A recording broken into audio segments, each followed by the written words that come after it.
गोस्वामी जी महाराज पूर्व प्रसंग में वर्णन किए।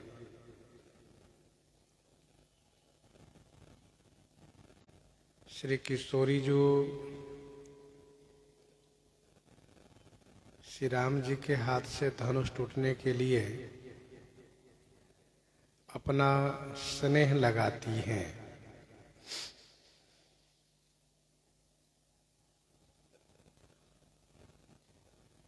श्री राम जी की ओर देख करके श्री किशोरी जो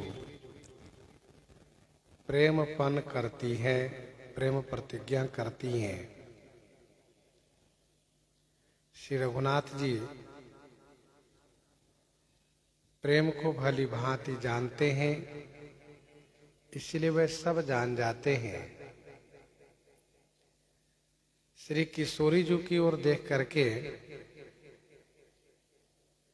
धनुष की ओर कैसे देखते हैं, तो जैसे पक्षीराज गरुड़ छोटे सर्प की ओर देख रहे हो। श्री राम जी धनुष तोड़ना चाहते हैं, इस बात को श्री लक्ष्मण जी लख गए।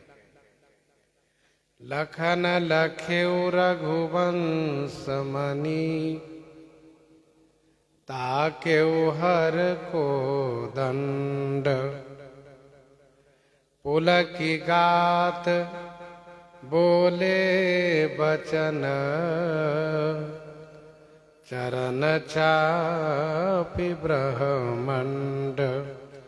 चरण चापि ब्रह्मंड।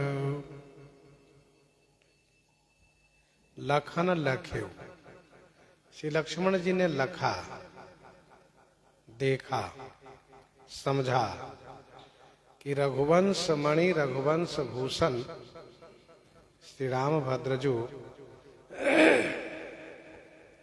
हर कोदंड को तोड़ने के लिए ताकि माने देख रहे हैं।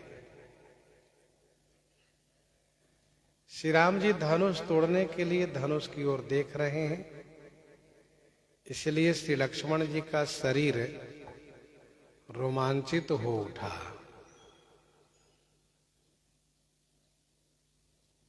फिर तो अपने चरण से ब्रह्मांड को दबा करके भूमि के धारकों को संबोधित करते हुए इस प्रकार से कहने लगे। दिश कुंजरहु कमठ अहि कोला, धरहु धरनी धरि धीरन डोला। धरहु धरनी धरि धीरन डोला। दिशि कुंजरहु कमठ अहि कोला। दिशि कुंजरहु माने दिग्गजों, दिशा के हाथियों। अहि माने शेष जी, कमठ माने कच्छप और कोल माने बाराह। हे दिशा के कुंजरों, दिग्गजों, हे कच्छप, हे शेष और हे बाराह।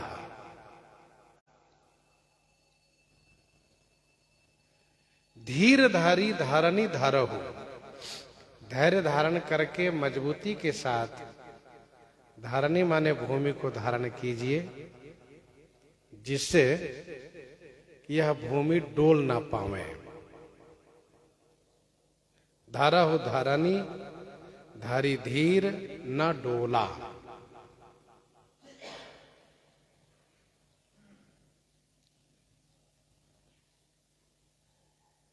दिशा के हाथी, दसों दिशाओं में 10 हाथी हैं। जो बड़े पर्वताकार हैं और भूमि के नीचे लगे हुए हैं। पूरब में ऐरावत है,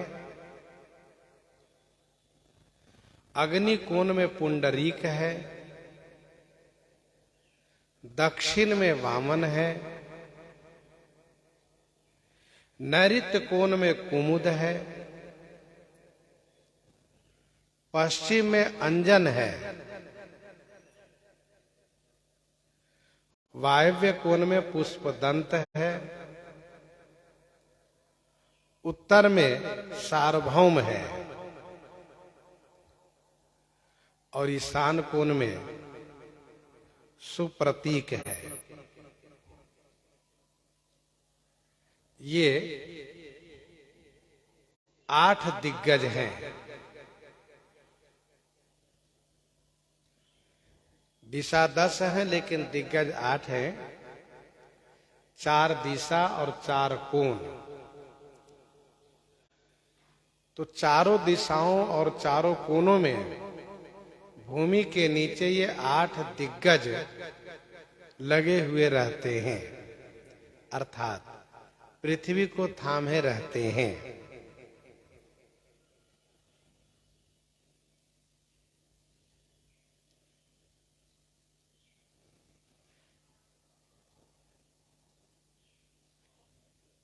वैसे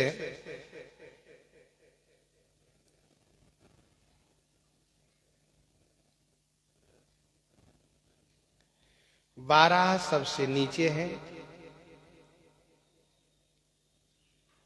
भगवान 12 अवतार लेकर के पृथ्वी का उद्धार किए। फिर देवताओं ने उनसे प्रार्थना की कि आप पृथ्वी की रक्षा स्वयं करें। तो 12 सबसे नीचे में लगे। भगवान का कच्छप अवतार हुआ समुद्र मंथन काल में। मंदराचल को अपने पीठ पर धारण किया। देवताओं ने उनसे प्रार्थना करी कि आप शेष जी की सहायता करें, पृथ्वी का धारण करें। फिर भगवान कच्छप नीचे जाकर के शेष के नीचे लग गए। तो 8 दिग्गज हैं, चारों दिशा 4 कोने में। नीचे 12 है, उसके ऊपर कच्छप है, कच्छप के ऊपर शेष है। इसी बात को गोस्वामी जी ने इस प्रकार से सुंदरकांड में कहा कि जनु कमठ खर पर सर्प राज, सो लिखत अविचल पावनी। जनु कमठ खर पर सर्प राज, सो लिखत अविचल पावनी।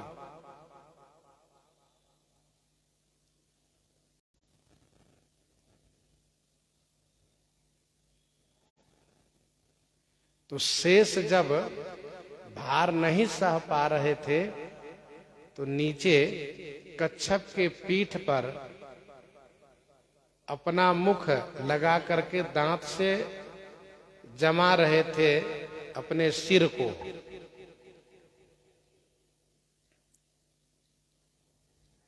इसी बात को कहा कि जनु कमठ खर पर सर्प राज, सो लिखत अविचल पावनी।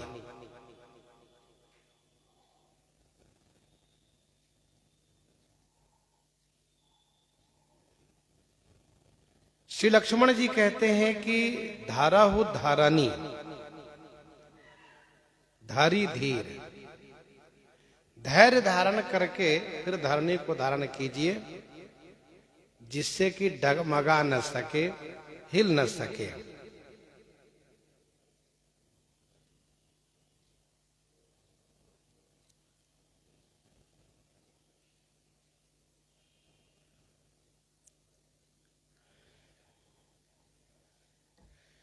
ब्रह्मांड के धारण करने वाले सभी हैं। यह बात पद्म पुराण उत्तरखंड अध्याय 264 में कही गई है।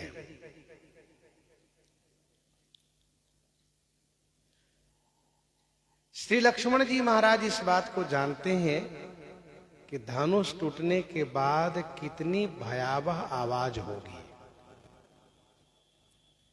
धनुष में जो शक्ति निहित है वह शक्ति धनुष टूटने पर प्रकट होगी, और यदि पृथ्वी के धारक सावधान नहीं रहेंगे तो फिर पृथ्वी उलट जाएगी।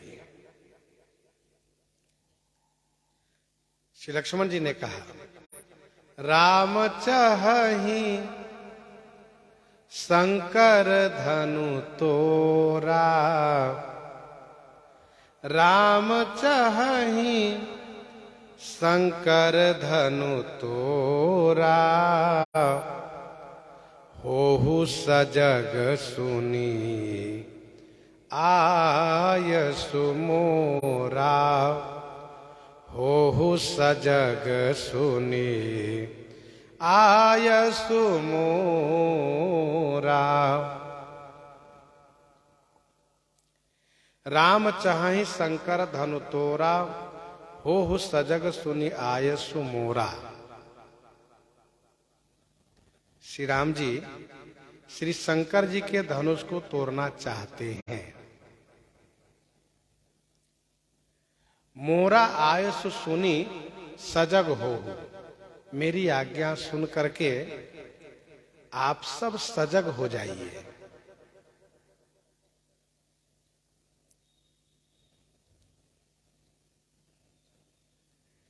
सभी दिव्य हैं। भगवान श्री राम जी श्री शंकर जी के धनुष को तोड़ना चाहते हैं। श्री लक्ष्मण जी कहते हैं कि आप सभी को मेरा आदेश है, आप सब सजग हो जाइए।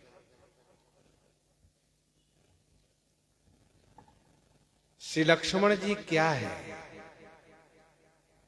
यद्यपि कल्प भेद से शेष जी भी हैं, फिर भी कल्प भेद से भगवान श्री राम जी के अंश स्वरूप उनके अनुज श्री लक्ष्मण जी हैं। और ये वो अंश हैं जिनके लिए गोस्वामी जी ने ये कहा कि शेष सहस्र शीश जग कारण, शेष सहस्र शीश जग कारण, जो अवतरो भूमि भय तारन, जो अवतरो भूमि भय तारन।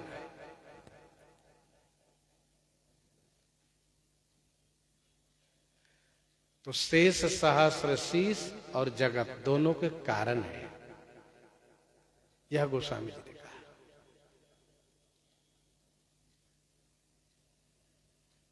हम लोग अनशन सहित मनुज अवतारा, अनशन सहित देह धरी ताता पर बृहद चर्चा कर चुके हैं। श्री लक्ष्मण जी भगवान कच्छप, भगवान बाराह को आदेश कर रहे हैं, और आदेश करने वाले बड़े होते हैं, विनती करने वाले छोटे होते हैं। तो श्री लक्ष्मण जी कहते हैं कि हो सजग सुनी आयसु मोरा।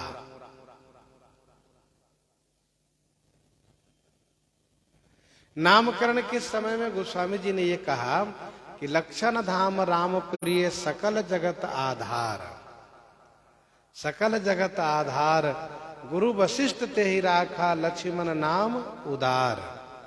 और इसके बाद तुरंत गोस्वामी जी ने यह कहा कि धरे नाम गुरु हृदय विचारी, वेद तत्व नृप तव सुत चारी, वेद तत्व नृप तव सुत चारी।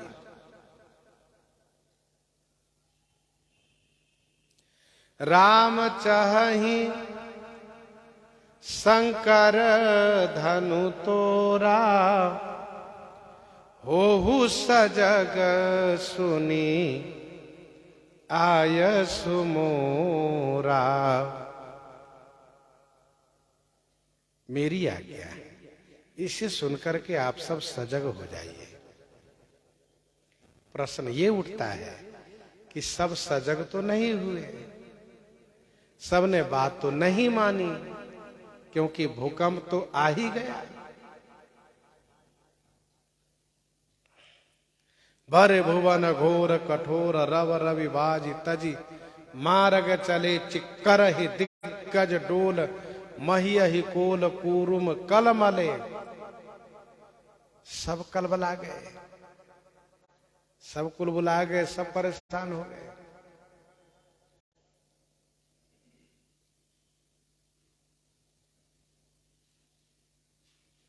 सुर असुर मुनि कर कान दिन है सकल विकल विचार ही कोदंड खंड्यो राम तुलसी जयति वचन उच्चार ही, जयति वचन उच्चार ही।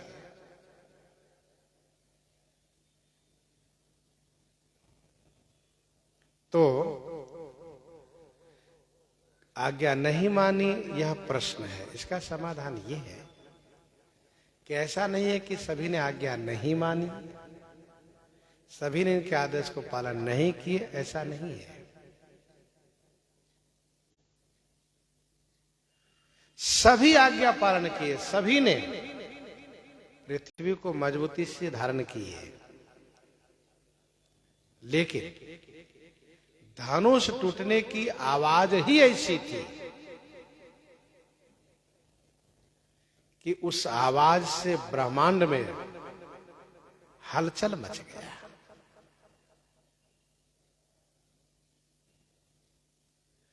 गोस्वामी जी ने कहा भरे भुवन घोर कठोर रव, घोर कठोर रव, ये शब्द भर गया पूरे ब्रह्मांड में।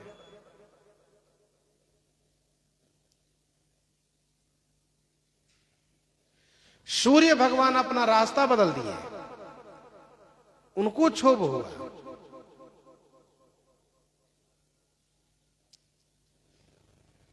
दिग्गज परेशान हो गए, चिल्लार करने लगे,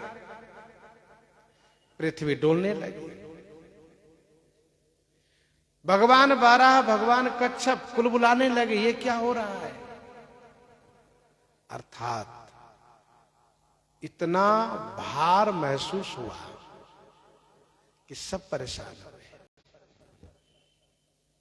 गोस्वामी जी ने रामायण में यह भी कहा कि इस आवाज ने ब्रह्मांड को खंड कर दिया। ब्रह्मांड को फोड़ करके यह आवाज दूसरे ब्रह्मांड में चली गई। तो कहने का भाव यह है कि यह आवाज ही ऐसी थी। और ऐसा नहीं कि आदेश का पालन नहीं हुआ है, आदेश का पालन न होता तो पृथ्वी ठहर ही नहीं पाती।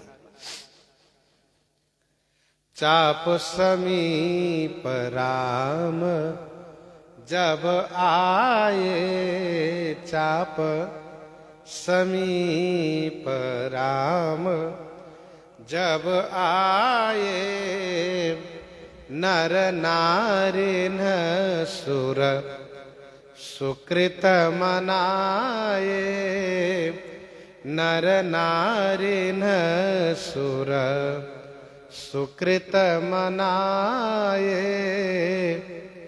चाप समीप राम जब आए। चाप समीप राम जब आए, नर नारिन सुर सुकृत मनाए।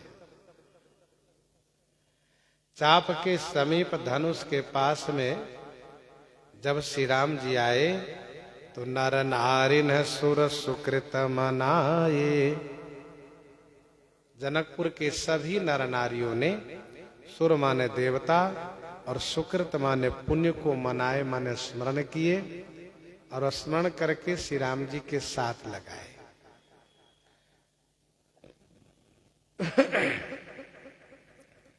चाप समीप राम जब आए, नर नारिन सुर सुकृत मनाए। श्री राम जी धनुष के पास आ चुके हैं। सभी जनकपुर वासी देवताओं को मना रहे हैं, सुकृत को मना रहे हैं। सब चाह रहे हैं कि श्री राम जी के हाथ से ही धनुष भंग हो, धनुष टूटे। बंद पितर सुर सुकृत संहारे, बंदी पितर सुर सुकृत संहारे, जो कछु पुण्य प्रभाव हमारे। तव शिव धनु मृणाल की नाई, तो रहु राम गणेश गुसाई।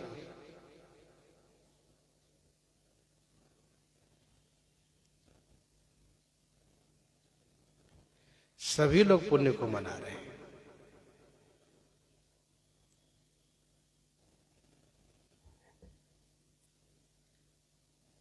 अर्थात सब यही चाहते हैं कि हे देवताओं, हमारे जो कुछ सुकृत हो, पुण्य हो, वह सब श्री राम जी के साथ लग जाए और उनके हाथ से धनुष टूट जाए। सब कर संसौ अरु अज्ञानु, मंद महीपन कर अभिमानो। सब कर संसौ अरु अज्ञानु, मंद महीपन कर अभिमानो। सब कर संशय, सभी का संशय, अरु माने और अज्ञान, मंद महीपन कर अभिमानु।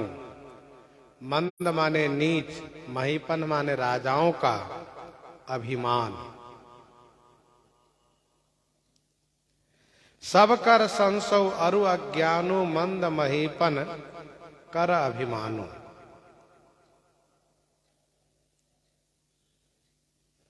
सभी के मन में संशय है। ध्यान दीजिएगा, इस चौपाई से गोस्वामी जी एक रूपक प्रस्तुत करने जा रहे हैं। रूपक का स्वरूप यह है कि भगवान शिव का धनुष जहाज है और जिन लोगों का नाम यहां पर लिया जा रहा है, संशय, अज्ञान, अभिमान, ये सब यात्री है जो इस धनुष रूपी जहाज में बैठे हैं। भगवान श्री राम जी के बाहुबल यही अथाह अपार सागर है। इसी बाहुबल रूपी अथाह सागर से ये धनुष रूपी जहाज पार होना चाह रहा है और इसमें जो यात्री है वह सब यही चाहती है कि हम सकुशल पार हो जाए। लेकिन समस्या यह है कि इस जहाज के संचालक, खेवने वाले कोई नहीं है। श्री राम जी के हाथ से धनुष न टूटना, पार हो जाना है, और हाथ से धनुष टूट जाना, ये जहाज को डूब जाना है। ये रूपक का स्वरूप है। आप इसको समझे। सब कर संशय अरु अज्ञानु, सभी का संशय, सभी की अज्ञानता। सबके मन में संशय है, सबके मन में संशय है कि श्री राम जी तो सुकोमल है, सुकुमार है, इनके हाथ से धनुष टूटेगा कैसे? ये संशय है, अज्ञानता है। अज्ञानता है। ये सोच रहे हैं सभी लोग कि जैसे किसी राजा से नहीं उठ पाया है वैसे इनसे भी नहीं उठेगा। ये संशय है, यही अज्ञानता है। संशय दशा में और अज्ञान दशा में दोनों में क्लेश होता है, कष्ट होता है।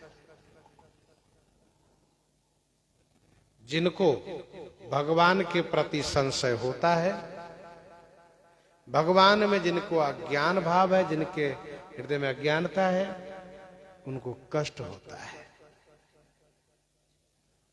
तो सभी का जो संशय है, सबकी जो अज्ञानता है, और नीच राजाओं का जो अभिमान है, नीच राजाओं का जो अभिमान है,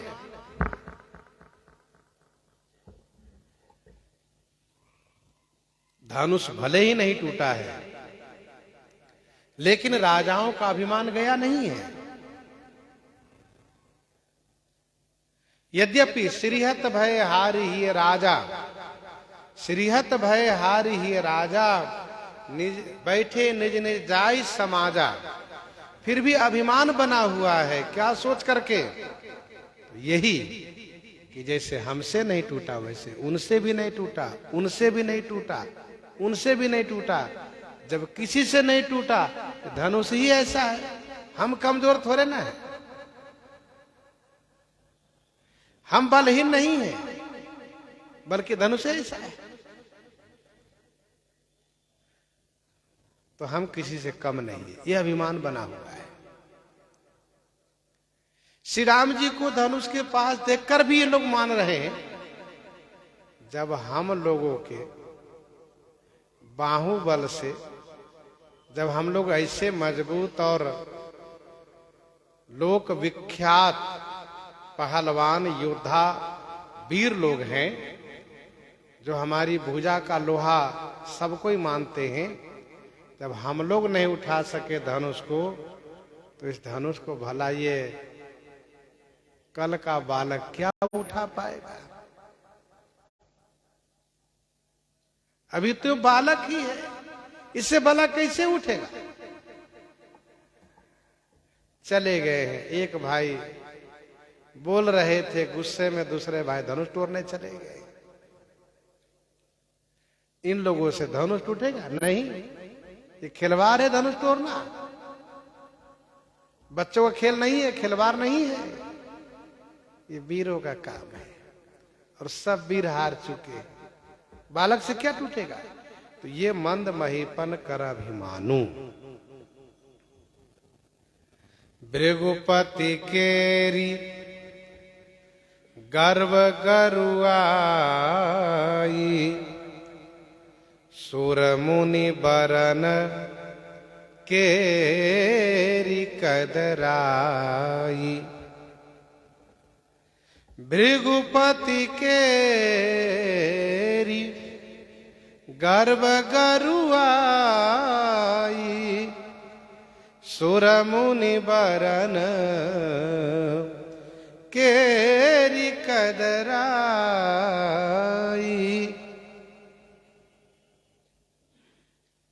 भृगुपति केरी गर्व गरुआई, सुर मुनि बरन है केरी कदराई।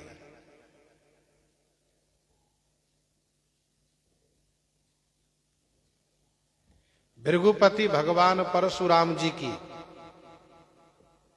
गर्व की गरुआई, श्री परशुराम जी की गर्व की गरुता।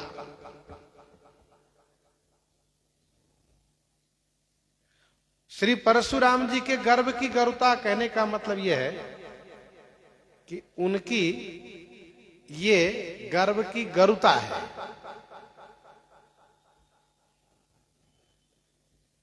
इस धनुष को कोई उठा नहीं सकता।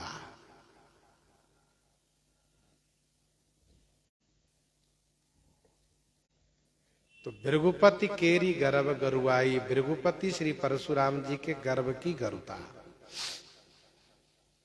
गीतावली बालकांड 88 पद में गोस्वामी जी ने एक रूपक प्रस्तुत किया है, जिसमें गोस्वामी जी ने लिखा है कि भंजो भृगुपति गर्व समेत। श्री राम जी ने धनुष क्या तोड़ा, अपितु परशुराम जी के गर्व को तोड़ दिया।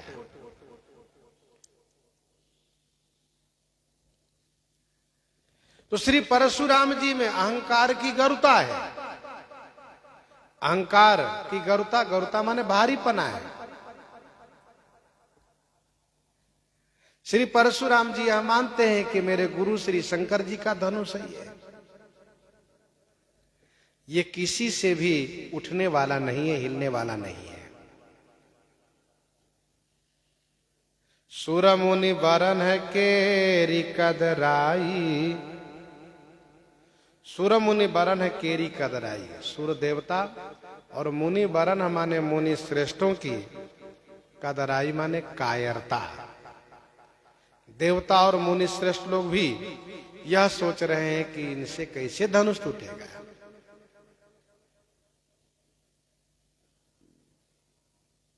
भृगुपति केरी गर्भ गरुआई। प्रश्न ये उठता है कि श्री परशुराम जी यहां पर तो नहीं है, अभी उनका कुछ पता भी नहीं है, फिर इनके गर्भ की गरुता को डूबने की बात क्यों कही गई। इसका समाधान यह है कि श्री परशुराम जी को धनुष पर गर्व है कि मेरे गुरु जी का धनुष ये किसी से टूटेगा नहीं। अच्छा, गोस्वामी जी महाराज इस धनुष को जहाज से उपमित किए हैं, शंकर चाप जहाज। और जहाज जब डूबता है, जब जहाज डूबता है तो दूर की वस्तु को भी खींचता है। जब डूबने लगता है तो वह दूर से भी खींचता है। वैसे ही यह जहाज जब श्री राम जी के बाहुबल रूपी सागर में डूबेगा तो यह श्री परशुराम जी के गर्भ की गरुता को भी आकर्षित करेगा, खींचेगा। और कैसे खींचेगा, इस बात को उस पंक्ति से आप समझ सकते हैं कि तेहि अवसर सुनि शिव धनु भंगा, आयो भृगुकुल कमल पतंगा। आयो भृगुकुल कमल पतंगा। वैसे भी कवि की काव्य कला है, समूह में जिन बातों को कहना चाहिए उसको कह जाते हैं। जैसे कि राम है चितव भाई जय सिया। श्री किशोरी जी हैं नहीं, लेकिन उनके मनोभाव को पहले ही वर्णन कर दिए। वैसे यहाँ पर भृगुपति केरी गर्भ गरुआई, श्री परशुराम जी का भी दूर दूर तक कोई पता नहीं है। कहाँ है, कितना दूर है, वे महेंद्र गिरी पर तपस्या कर रहे हैं, उनका कोई पता नहीं है। लेकिन धनुष टूटने के बाद तुरंत यहाँ उपस्थित होंगे और उपस्थित होने के साथ साथ अपने गर्भ की गरुता को गंवा करके जाएंगे। उनका जो गर्व है कि मैं ही एक बाहुबली हूं, मैं ही एक वीर हूं, मैं ही एक बलवान हूं, यह गर्व उनका समाप्त हो जाएगा। वैसे भी श्री परशुराम जी धनुष भंग की आवाज सुन करके आए, यह सोच करके कि चल के देखो कौन वीर पैदा हुआ है और उनको मैं परास्त करके अपनी वीरता की झंडा ऊंचा करके वापस आ जाऊंगा। इस उद्देश्य से आए थे, अपनी वीरता की ध्वजा लहराने के लिए।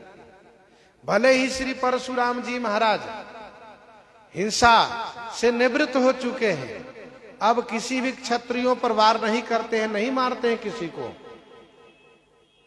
लेकिन उनके मन में यह बात बनी हुई है, यह अहंकार बना हुआ है कि मैं ही एक विश्व में अद्वितीय योद्धा हूं, मेरे सामने कोई ठहर नहीं सकता है।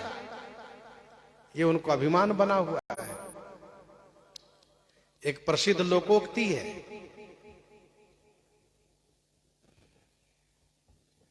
चौबे जी के मन में यह बात आई कि लोग मुझे चौबे चौबे कहते हैं, क्यों न ब्रह्मा जी के पास जा करके 2 अंक और जोड़वा करके छब्बे जी कहवाना शुरू करा लूं मैं। तो चौबे गए छब्बे होने के लिए, चौबे गए छब्बे होने के लिए, और ब्रह्मा जी ने जैसे देखा वैसे उन्होंने कहा, आइए आइए दुबे जी, कैसे है, कैसे आना हुआ आपका। तो बेचारा बड़ा उदास हो गया और फिर वह उदास से मुख से वापस आ गया कि अब तो हम डूबे हो गए, चौबे से भी 2 नीचे हमारा गिर गया, 2 अंक गिर गया, अब हम डूबे हो गए। तो एक प्रसिद्ध लोकोक्ति है ये, चौबे गए छब्बे होने, डूबे होके आए। वैसे श्री परशुराम जी आए अपनी वीरता की ध्वजा फहराने के लिए, वीरता की झंडा ऊंचा करने के लिए, लेकिन उनको नहीं मालूम था कि हाँ मेरी वीरता समाप्त हो जाएगी। और हुआ यही कि श्री परशुराम जी की सारी वीरता यहां समाप्त हो गई। श्री लक्ष्मण जी ने उस प्रकार से इनको प्रति उत्तर किया कि इनको कहीं को नहीं रहने दिया। जितनी वीरता का बखान करते श्री लक्ष्मण जी तुरंत उसको अपने शब्द से खंडन कर देते हैं। तो भृगुपति केरी गर्भ गरुआई, श्री परशुराम जी के गर्भ की गरुता इसी धनुष पर है।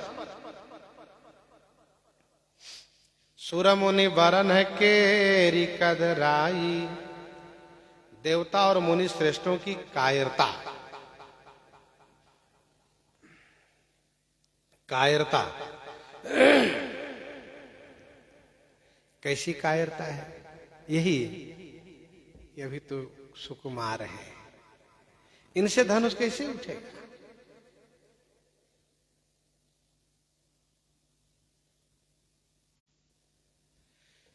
जब धनुष टूटा है इन सबको बड़ी खुशी हुई है। ब्रह्मादि सुर सिद्ध मुनीसा, जय जय जय कह दे ही असीसा। तो मन कदरा रहा है, यही है कायरता। इनसे काम नहीं होगा, हमसे भी नहीं होगा, इनसे भी नहीं होगा। नहीं होने की भावना करना ही कायरता है। सिय कर सोच जनक पछितावा, सिय कर सोच जनक पछितावा, रानी न कर दारुण दुख दावा, रानी न कर दारुण दुख दावा। सिय कर सोच जनक पछितावा, रानी न कर दारुण दुख दावा। श्री सीता जी का सोच और श्री जनक जी का पछतावा। रानी न कर दारुण दुख दावा, और रानियों का दारुण माने कठिन दुख रूपी दावानल। श्री सीता जी को सोच है, क्या सोच है? यही कि कहां धनुकुल सहु चाहि कठोरा, कहां श्यामल मृदुगात किशोरा। कहां धनुकुल सहु चाहि कठोरा, कहां श्यामल मृदुगात किशोरा। आह तात दारुण हठ ठानी, समझत नहीं कछु लाभन हानि।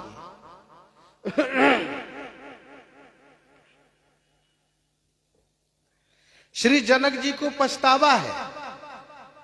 उनको क्या पछतावा है?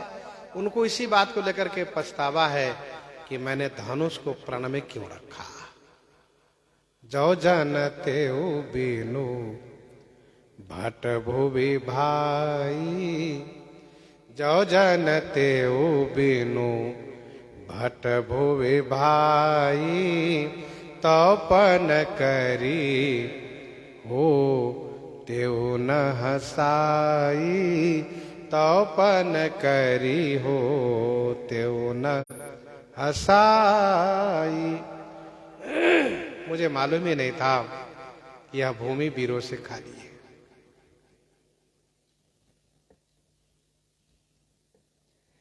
यदि मैं जानता कि यह भूमि वीरों से खाली है तो मैं प्रण ही नहीं करता।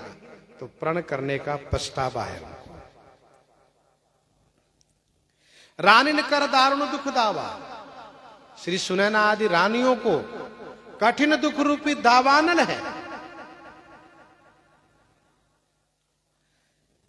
रानी श्री सुनैना जी कहती हैं, सखी सब कौतुक देख निहारे, जेऊ कहावत ही तू हमारे, को न बुझाई कहे गुरु पाही, ये बालक असिहठ भल नाही। ये बालक असिहठ भल नाही। तो रानी ने कर दारुण दुख दावा, उनके दुख कठिन है, दावानन के समान है, जिस दुख रूपी दावानन में जल रही है। तो ये संशय, अज्ञान, अभिमान, गरुता, गर्व, गरुआई, कदराई, सोच, पछतावा और दारुण दुख दावा,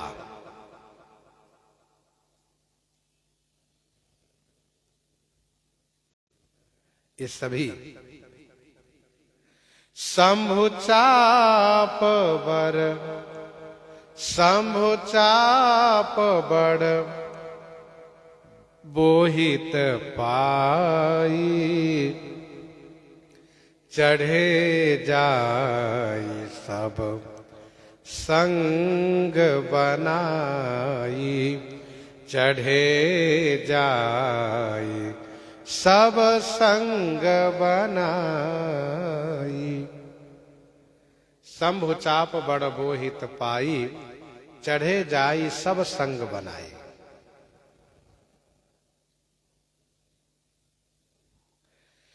भगवान श्री शंकर जी के धनुष रूपी बड़ बोहित पाई, बड़ माने बड़ा, बोहित माने जहाज पा करके, सब संग बनाई जाई चढ़े, सब संग बना करके जा चढ़े, सब जहाज पर आरूढ़ हो गए, सब चढ़ गए।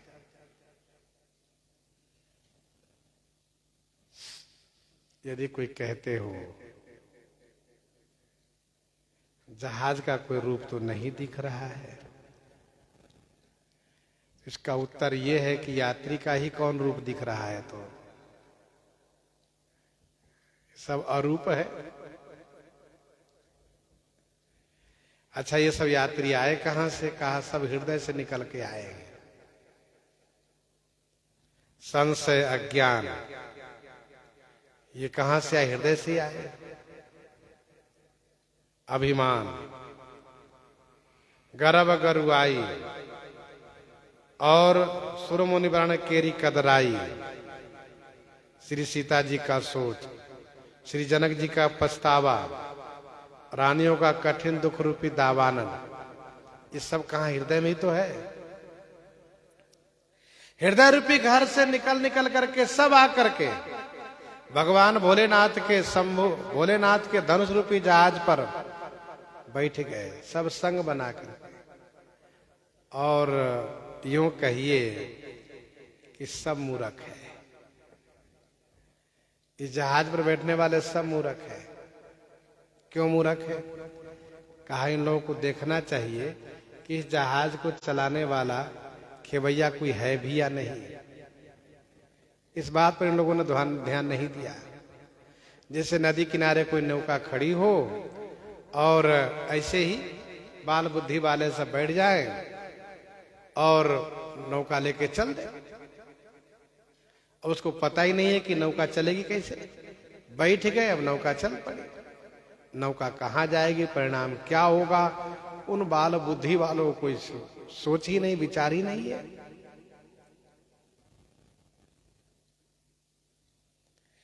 राम बाहुबल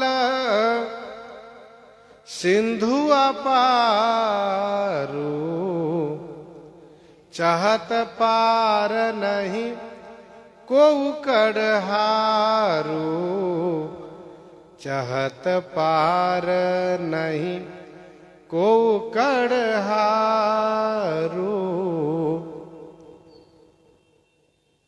राम बाहुबल सिंधु अपारू, चाहत पार नहीं को कड़हारू। भगवान श्री राम जी का बाहुबल, ये क्या है? अपारू सिंधु, अपार सागर है। चाहत पार, उपरोक्त सभी यात्री चाहत पार माने पार होना चाहते हैं, लेकिन नहीं को कड़हारू, को कड़हारू नहीं। कड़हारू माने खेवने वाले कोई नहीं है, कोई पायलट नहीं, कोई चालक नहीं, कोई ड्राइवर नहीं है। राम बाहुबल सिंधु अपारु। गीतावली उत्तरकांड 13 पद में गोस्वामी जी महाराज ने कहा, ये जो बल है न यही जल है। अमित अमल बल जल परिपूरन। अमित अमल बल जल परिपूरन। जो श्री राम जी में असीम बल है यही तो जल है।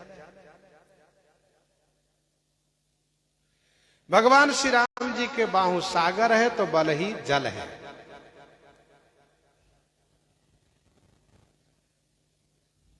मम भुज सागर बल जल पूरा। मम भुज सागर बल जल पूरा, जहां बूढ़े बहु सुर नर सूरा। रावण कहता है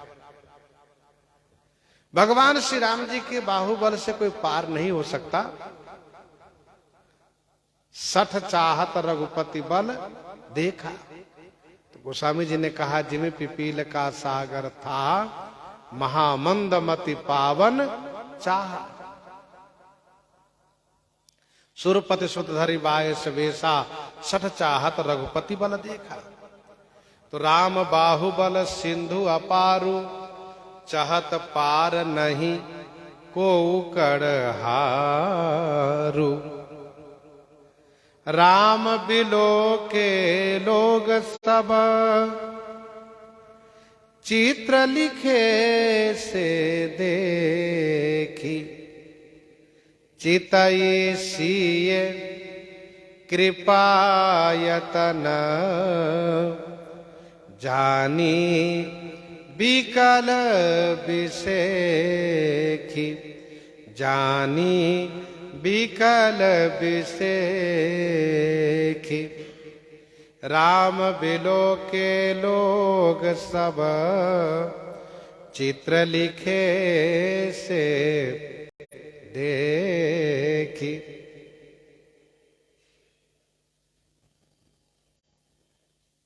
भगवान श्री राम जी ने सभी लोगों की ओर देखा। राम सब लोग बिलो के लोग कैसे दिखाई दे रहे हैं? कहा चित्र लिखे से देखिए। जैसे कागज पर दीवार पर तस्वीर बनाई गई हो और वह तस्वीर हिलती डोलती नहीं है, वैसे ही लोग तस्वीर की भांति जड़वत है।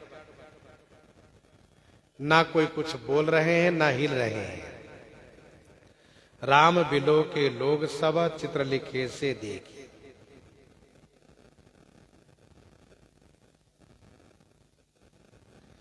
भगवान श्री रामचंद्र जी ने सर्वप्रथम श्री किशोरी जी की ओर देखा। सिय ही बिलो की तकयु धनु कैसे। तो गोस्वामी जी ने कहा, चितव गरुड़ लघु व्याल ही जैसे। इसके बाद भगवान श्री राम जी ने एक बार सबकी ओर देखा तो सब चित्र की भांति, तस्वीर की भांति दिख रहे हैं, जैसे फोटो बना हो, मूर्ति बनी हो।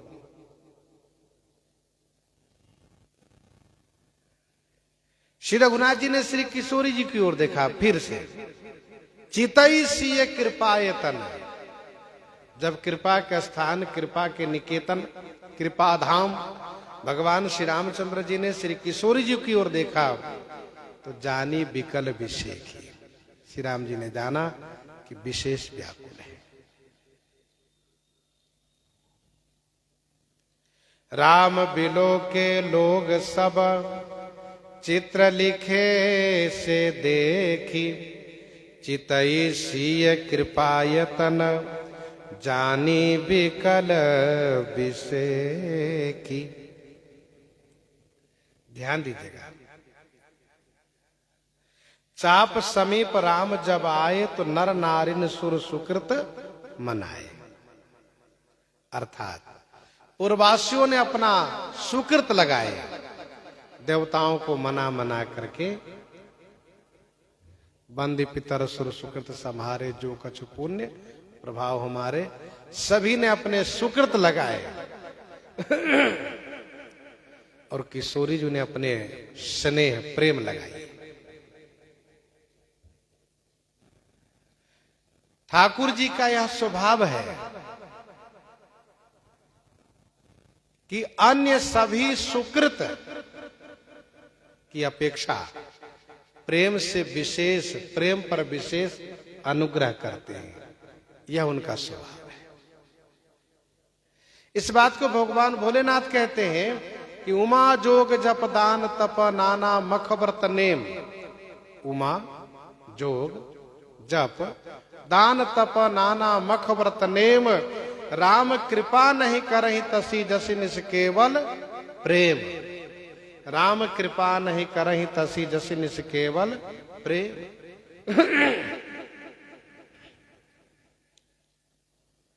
तो श्री राम जी उन सुकृत, उन पुण्यों से उतनी कृपा नहीं करते हैं जितनी कृपा की स्नेह से करते हैं। राम है केवल प्रेम, प्यारा जान ले हो जो जान निहारा। चितई सीय कृपा यतन, जानी बिकल विषेखी।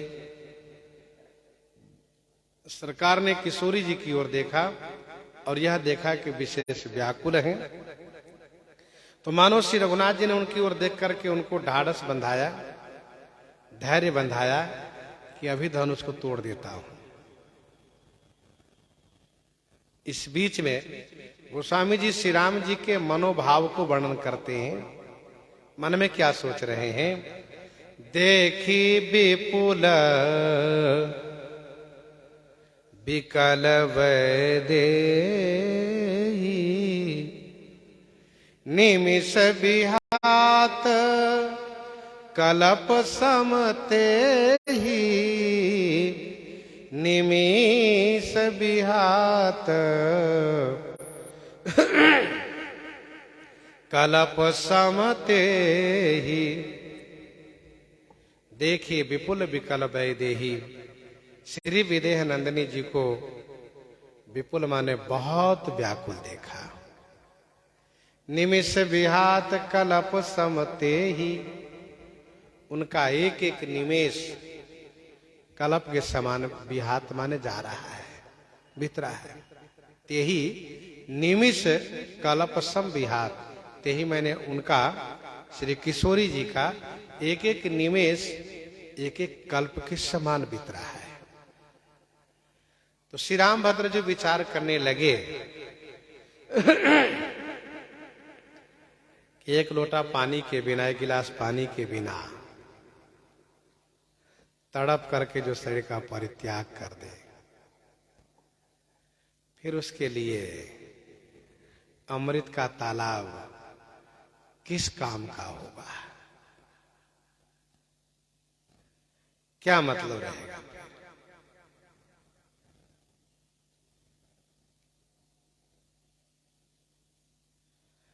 यदि खेती सूख जाएगी तो वर्षा होने से फिर क्या मतलब? समय पर यदि चूक गए तो बाद में पछताने से क्या मतलब? गोस्वामी जी कहते हैं ऐसा हृदय से श्री राम जी ने श्री किशोरी जी के संदर्भ में जाना। इसी तरह से श्री किशोरी जी के संदर्भ में विचार किया, देखा, और श्री किशोरी जी का जो प्रेम है उसे देख करके आप पुलकित हो गए। फिर तो श्री राम जी धनुष तोड़ने के लिए तुरंत मन बनाए और धनुष तोड़ करके श्री किशोरी जी के साथ सबको आनंदित किए, सुखी किए। प्रसंग को यहीं पर हृदयंगम करते हुए आइए श्रवण करते हैं श्री भक्तमाल जी से।